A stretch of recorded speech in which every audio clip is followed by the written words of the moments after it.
Shalom, hermanos queridos, ¿cómo están? La paz del Señor sea sobre ustedes, sobre sus hogares, sobre sus vidas. Hermanos, hay mucha gente que ante tanta adversidad junta, tipo combo, diría yo, ¿no? Pandemia, falta de trabajo. La falta de trabajo acarrea la falta de dinero, o sea, no hay divisas, no hay dinero. A eso agregarle alguna enfermedad que siempre aparece por allí. Y bueno, a eso agregarle alguna pérdida de un ser querido que les ha tocado a muchas familias perderlos en esta pandemia, ¿sí? Así que, y bueno, y agregarle un montón de cosas más. Así que nada de lo planeado a veces en la familia les dio resultado. Y claro, se desaniman. Como dicen ahora los muchachos, se bajonean, ¿sí? Estamos pasando, es cierto, por un tiempo en que tanto esfuerzo en algunos, sin los resultados deseados, produce justamente el desánimo. Hermanos, en los hijos de Dios no tiene que existir el desánimo.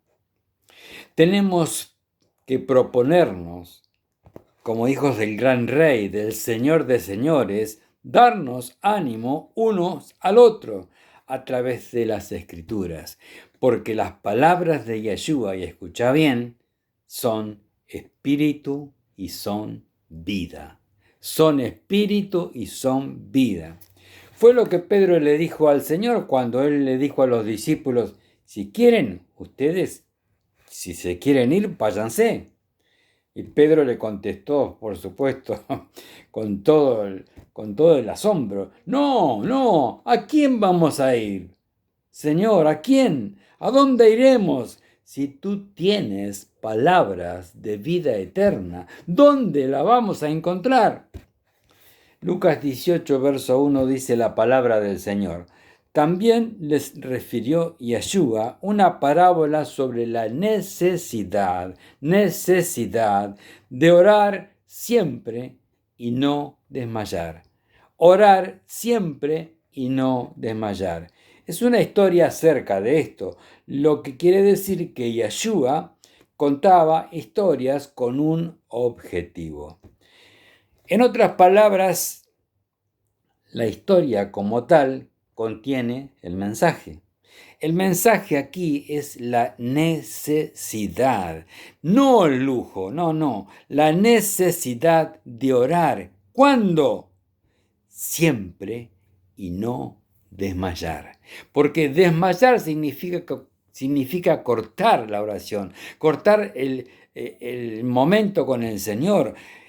Siempre y no desmayar, dice. Ese es el mensaje que Yeshua nos dará a través de esta historia. Lucas 18, verso 2 dice la palabra del Señor. Había en una ciudad un juez que ni temía a Dios ni respetaba a hombre. ¿Cómo llegó a juez una persona que no tiene respeto a Dios ni a los hombres? El verso 3 dice, había también en aquella ciudad una viuda la cual venía a él diciendo, hazme justicia de mi adversario. Y él no quiso por algún tiempo, dice el verso 4, pero después de esto dijo pensando de sí, y aquí hacemos un comentario. Educando a nuestros hijos, aprendemos que a algunas cosas les decimos que sí, a otras les decimos que no. Uno les debe decir, y también hay algunas que les debe decir aún no, o sea, un no, sino todavía no. Es lo que le pasó a este juez. Ejemplo, viene tu hija de 13 años, 14 o 15 y te dice, papá, me quiero casar. Uno le puede decir no o todavía no. ¿Sí? Hay una esperanza, todavía no. En esta parábola, Yeshua deja claro que aquel juez por un tiempo no quiso. ¡Wow! ¡Qué bueno! Eso da esperanza. Por un tiempo quiere decir que no siempre. Continuamos con el versículo, el 4. Aunque ni temo a Dios, dice el juez, ni tengo respeto a hombre, sin embargo, porque esta viuda me es molesta realmente, le haré justicia. No sea que viniendo de continuo, verso 5, me agote la paciencia, dice el juez. Y dijo el Señor, verso 6, oíd lo que dijo el juez injusto. Y hacemos un comentario. Si el juez, para poder hacer justicia a la mujer, dijo, aunque no temo a Dios, quiere decir o implica que el caso de la viuda tenía que ver con algo, algún principio, algún valor, algún mandato o algún derecho que Dios le estaba otorgando a la viuda.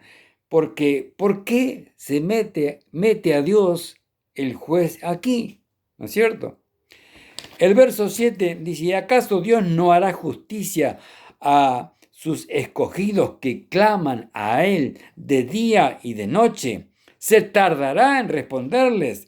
Os digo que pronto les hará justicia, dice el verso 8. Pero cuando venga el Hijo del Hombre, ¿hallará fe en la tierra? Notemos esto. Orar siempre en este contexto nos dice que es insistir en la petición hasta lograrlo u obtenerlo. ¿Esta mujer iba al juez con diferentes peticiones o con la misma siempre? No, ella no cambiaba, insistía e insistía con la misma petición durante todo el tiempo que el juez no quiso hasta que quiso. ¿Quién hizo que el juez quisiera? Es irónico. Él dijo, aunque no temo a Dios, sin embargo, el que estaba moviendo al juez era Dios, para que por fin le hiciera justicia a la mujer. Esto es una historia donde la mujer le ruega al juez, pero que al final el que está oyendo ese ruego, hermanos, aún antes que el juez, es nuestro amadísimo Dios. Entonces, nosotros debemos orar siempre y no desmayar de día y de noche. Es muy bueno comenzar hablando con Dios el día y terminar el día hablando con Dios. Es importante seguir esta instrucción, hermanos. Yeshua dijo, les voy a enseñar que deben orar siempre, de día y de noche, si quieren que las cosas que por un tiempo no se cumplen, se cumplan. Si algo se hace eventualmente o por allí de vez en cuando y sin constancia y sin perseverancia, sin continuidad, difícilmente se podrá cumplir. Lo que Yeshua está enseñando en este contexto, hermano mío, es que hay muchas cosas que van a venir a nuestra vida y a tu vida gracias a que orás siempre de día y de noche, pero no debemos desmayar. No nos desmayaríamos si lo que nos manda a hacer se hace una sola vez, porque no nos cansaríamos, ¿no? No desmayes. ¡Ey, ey, Josué! Esfuérzate y sé valiente y no desmayes. Y entonces en todo lo que hagas, le dijeron a Josué, prosperarás. O sea, que esa prosperidad no será cuestión de un día, ni de 2 días, ni de 10 días. O sea, esa prosperidad será cuestión de un esfuerzo continuo y constante que implica la posibilidad de desmayar. Por eso el Señor dice, orá, pero no desmayes. Aunque tengas que orar un montón de tiempo, no desmayes, no tires la toalla, no aflojes. Y por lo tanto, muchas cosas buenas que Dios está a punto de llevar o hacer llevar a tu vida, va a requerir que no desmayes. Y eso implica que no se hace una vez, se hace al menos 2 veces diarias y por muchos días seguidos.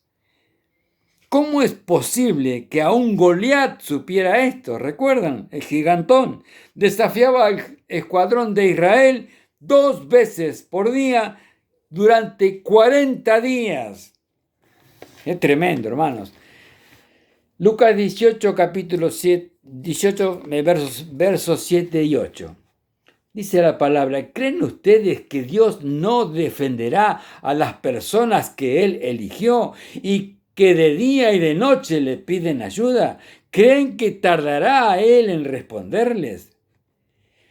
No siempre y cuando esa persona le hable de día y de noche, pero la gente está acostumbrada a hacer una oración un par de días y eventualmente lo hace otra vez y por ahí se acuerda y hace otra vez. En el momento del que pasa el momento del susto o lo que sea, y después esperan que ya Dios actúe, porque ya Dios ya sabe, ya le dije, ¿para qué voy a estar repitiendo? Él ya sabe y ya va a actuar. El verso 8, claro que no, hermano. ¿Creen que tardará en respondernos el Señor? Claro que no, sino que les responderá de inmediato al que lo hace de día y de noche y no desmaya. Pero cuando yo, dice el Señor, el Hijo del Hombre, Yeshua le está diciendo, regrese a este mundo, ¿acaso encontraré gente que confíe en Dios? ¿En qué contexto está el confiar en Dios? Cuando Yeshua regrese, si bien es cierto, tenemos que ser de las vírgenes que tienen aceite en sus vasijas y que además tienen extra por si las moscas, ¿no? Para la noche, dice acá. Si bien es cierto que cuando Él regrese, tenemos que ser ese siervo que recibió 2 talentos o 5 talentos y produjo el doble. Si bien es cierto que cuando Él regrese se cumplan muchas de estas parábolas, también es cierto que cuando Él regrese va a venir a buscar gente si está o no confiando en Dios. Y Yeshua lo dijo en el contexto de las personas que creen tanto que Dios responde, que no dejan de insistir de día y de noche y no desmayan. Entonces, confiar en Dios, hermano, hermana, implica hacer algo, implica dejar que el ánimo sea influenciado por Yeshua y sus palabras, y también implica considerar lo que Él ha hecho y lo que va a hacer. Dios es la fuente inagotable del ánimo, hermanos. Isaías 40, versos 28 al 31 dice, ¿no has sabido, no has oído que el Dios eterno es Yahweh, el cual creó los confines de la tierra? No desfallece ni se fatiga con cansancio, y su entendimiento no hay quien lo alcance. Él da esfuerzo al cansado y multiplica las fuerzas al que no tiene ningunas. Los muchachos se fatigan y se cansan, los jóvenes flaquean y caen, o sea que aun aquellos que más fuerzas tienen y vigor, se cansan, se fatigan y caen. Pero los que esperan en Yahweh tendrán nuevas fuerzas, levantarán alas como las águilas, dice el Señor.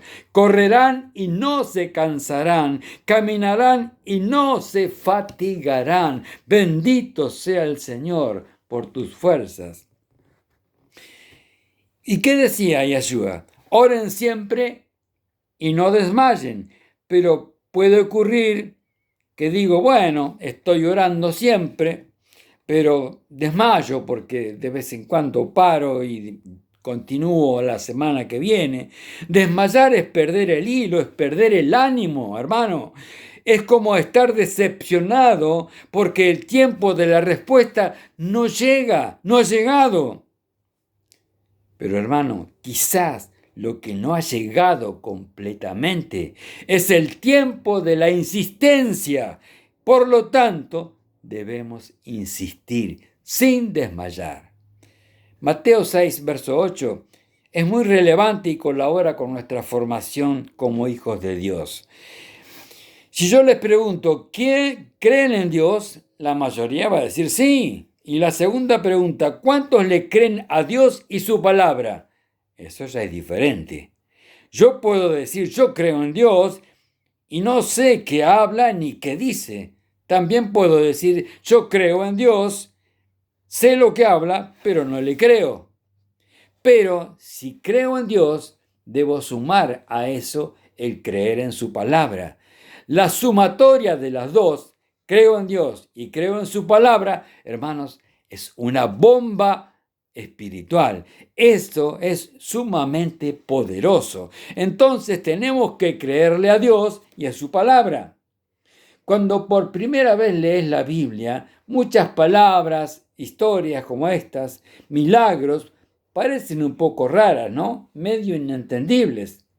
Por ejemplo, una persona que se tiene que meter 7 veces en un arroyo para poder sanar su cuerpo que tiene lepra y que se tiene que meter 6 veces y a la séptima recién se limpiará su piel y quedará, dice la palabra, como la de un bebé. Es extraño. Es extraño que Yeshua escupa en la tierra, haga lodo y se lo ponga en los ojos de un ciego y que después lo mande a lavar al estanque y cuando viene ya viene viendo, usando sus ojos para ver.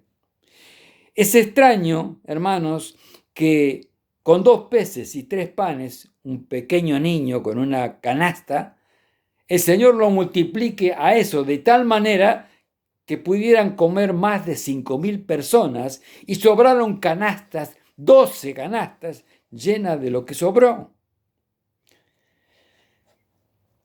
Claro que es extraño, ¿no es cierto? Pero si de eso se trata, este libro contiene lo que no contienen otros. Es como un golpe a la mente.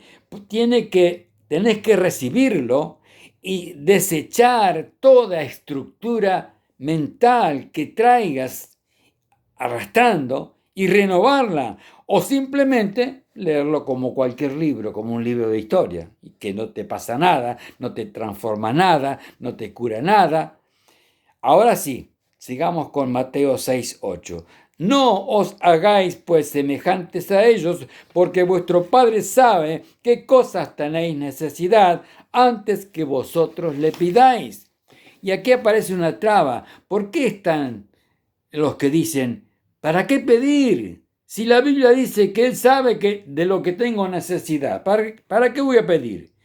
Sí, pero seguí leyendo. Dice, antes de que se lo pidas.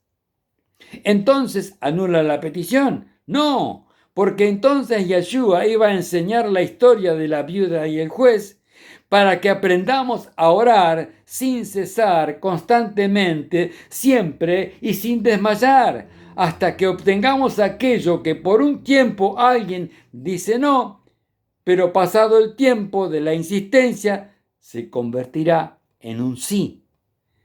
Quiero decir que podemos pasar de un no a un sí y entender que Dios puede decir sí, puede decir no o puede decir todavía no o espera otro poco.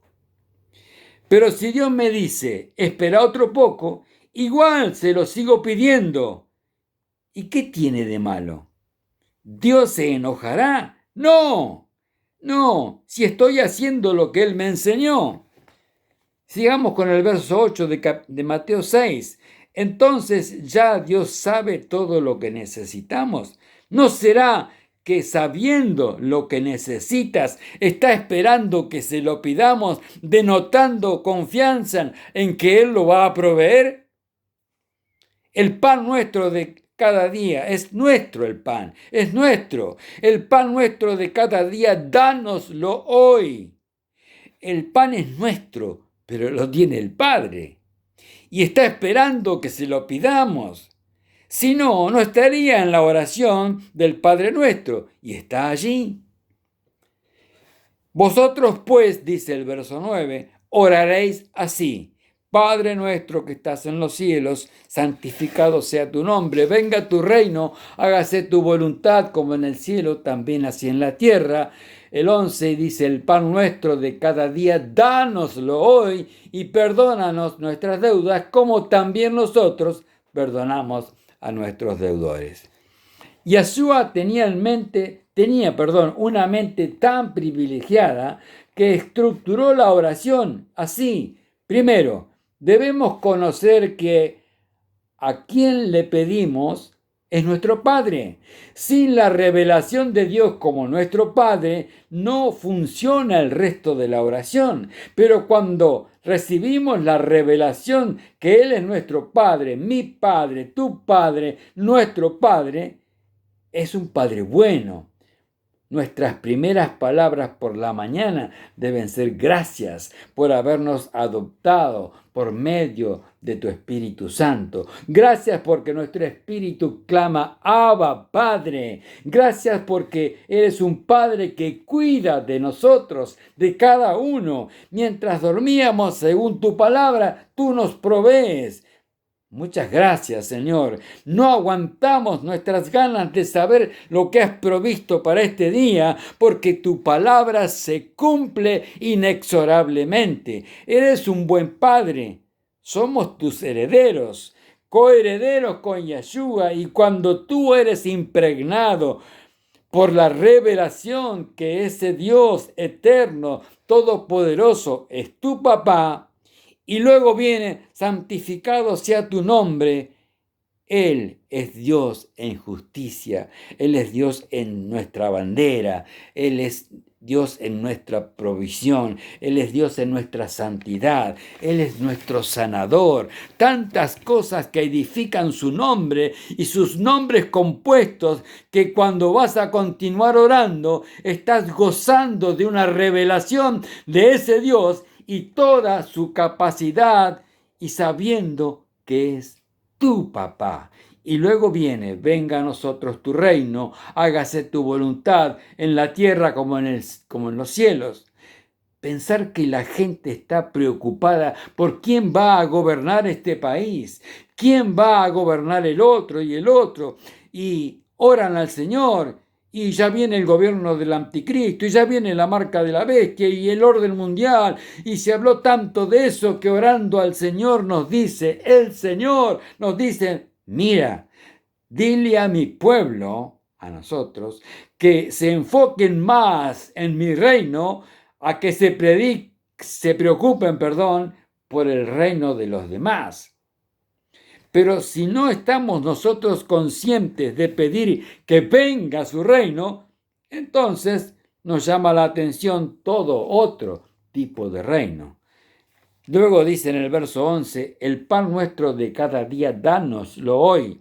Y el 12: y perdónanos nuestras deudas, como también nosotros perdonamos a nuestros deudores. Escudriñando esta oración, uno primero pide el pan y después pide el perdón. Y el Señor nos dice: sin importar qué falta has cometido, primero me pedís tu pan y luego pedime el perdón.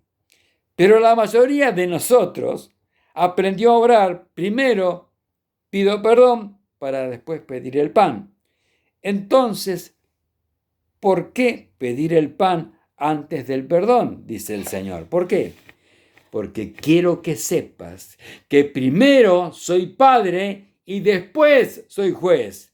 Pero hay hijos de Dios que tienen a papá más por juez que por padre, lamentablemente. Es tan tierna esta oración, hermanos. Es una conversación entre hijo, padre, padre, hijo. Y mientras no estemos conscientes de esto, nos costará muchísimo el camino del Señor. Mateo 7:9 dice: ¿qué hombre hay de vosotros que si su hijo le pide pan le dará una piedra? ¿O si le pide un pescado le dará una serpiente? Pues si vosotros, siendo malos, sabéis dar buenas dádivas a vuestros hijos, cuánto más vuestro Padre que está en los cielos dará buenas cosas a los que le pidan. Ministremos un poco esto. Unamos, por un lado, lo que Yeshua dijo de cómo orar. Primero, siempre y no desmayar, dijo. Es una necesidad. Y segundo, Jesús dijo muy clarito cómo orar y nos enseñan qué es nuestro Padre, y después de adorar a Dios como nuestro Padre, su nombre santificarlo, poner atención a que se haga su voluntad y no la nuestra, en la tierra que venga su reino y no el de los hombres a esta tierra.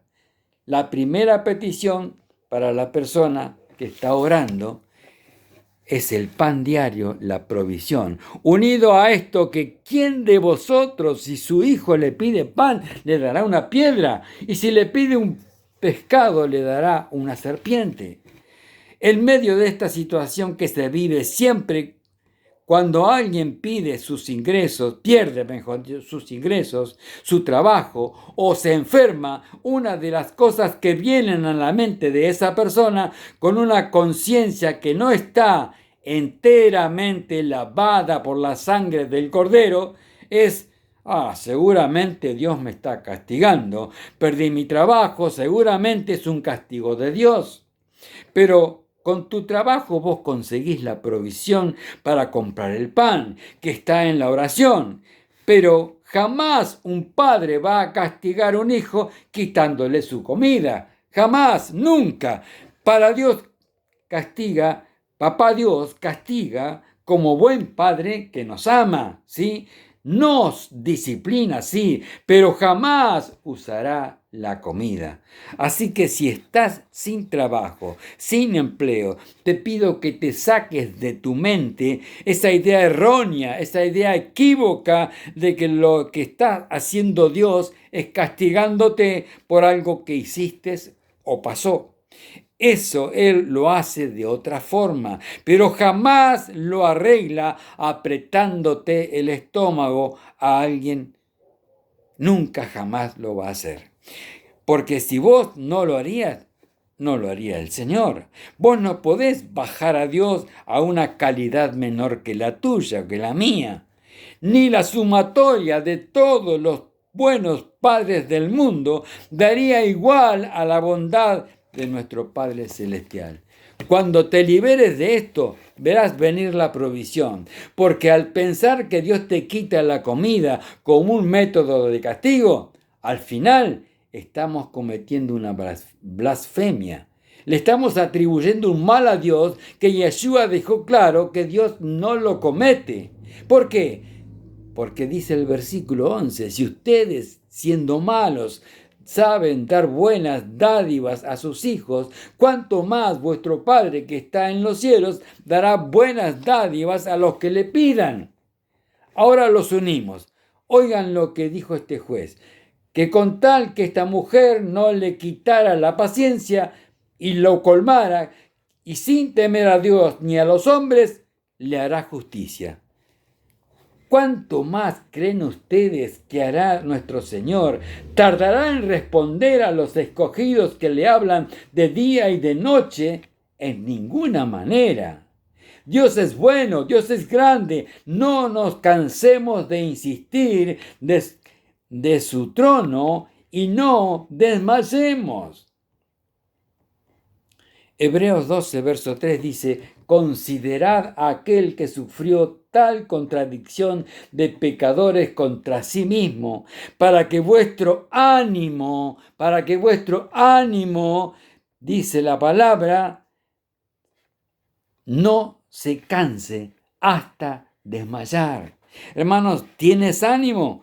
Pasa el tiempo, sigue el ánimo. Pasa el tiempo, se empieza a bajar el ánimo. Pasa el tiempo, se cansa el ánimo. Pasa el tiempo y desmayas. Que no te ocurra jamás, hermano, hermana. Y entonces, volviendo al inicio, Yeshua nos enseña hoy la necesidad de orar siempre y no desmayar. Vamos a orar, hermanos. Pero antes les digo esto, por eso es que vamos a su presencia para que Él les dé fuerza al que no tiene ningunas y se las multiplique.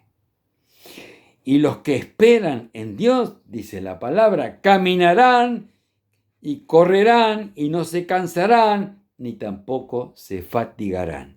Ahora sí, vamos a orar. Padre, en el nombre de Yeshua, oro por el ánimo de cada uno de ustedes, que no desmayen, que insistan, que crean en tu bondad como buen Padre que eres nuestro.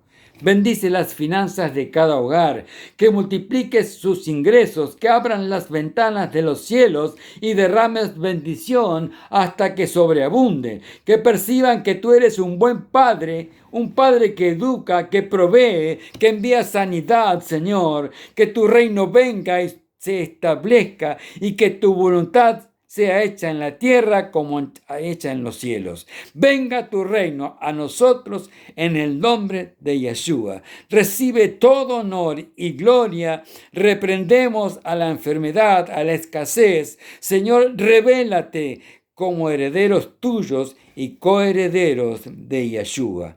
En el nombre de Yeshua. Amén, amén y amén. Dios los bendiga ricamente en esta semana que ya comenzamos.